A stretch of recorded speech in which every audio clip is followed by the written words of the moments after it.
100 रोटी वाला ससुराल। सुनो जी, मुझे तो शीतल की बड़ी फिक्र रहती है। उसका ध्यान तो बस घर के बाहर दोस्तों के साथ घूमने फिरने में ही रहता है। उसे कुछ बोलो तो एक नहीं सुनती।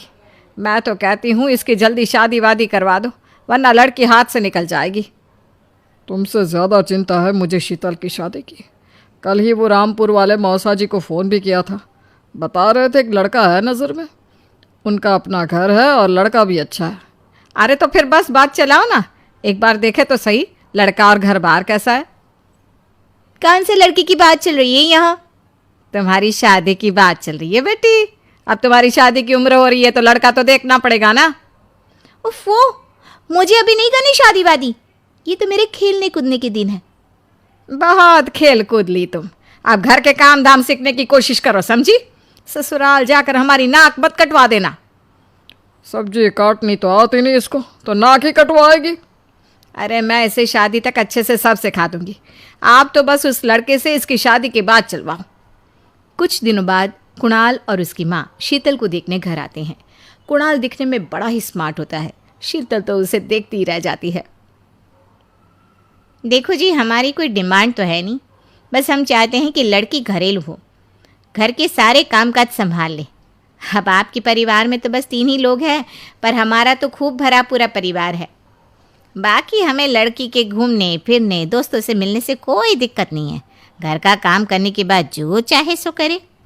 अरे वाह, ये तो इतने बढ़िया लोग हैं।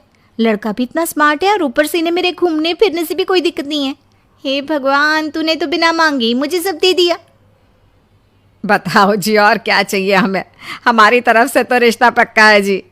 बस फिर तो हंसी खुशी शीतल और कुणाल की शादी हो जाती है।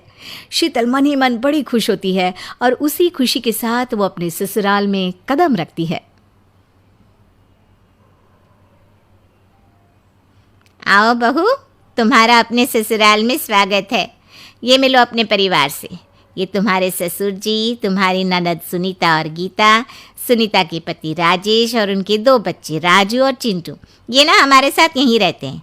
ये तुम्हारी दादी सास हैं और बाकी लोग अभी बाहर गए हुए हैं।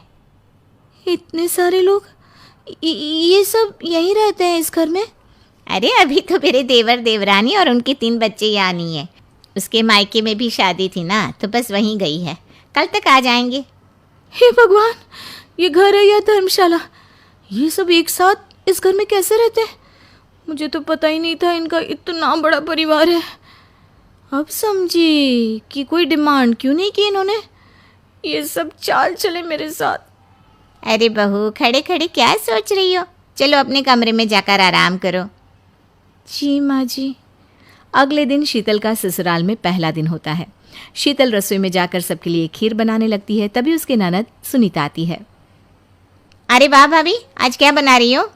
बस दीदी, आज वो पहली रसोई है ना, तो खीर बना रही थी। अरे भाभी, ये खीर वीर रहने दो। घर में 4 लोगों को शुगर है और कुछ लोग मीठा ही नहीं खाते। आप ना सीधा खाना ही बना दो। क्या फ़र्क पड़ता है मीठा बने या नमकीन? बस बहू के हाथ की पहली रसोई होनी चाहिए ना।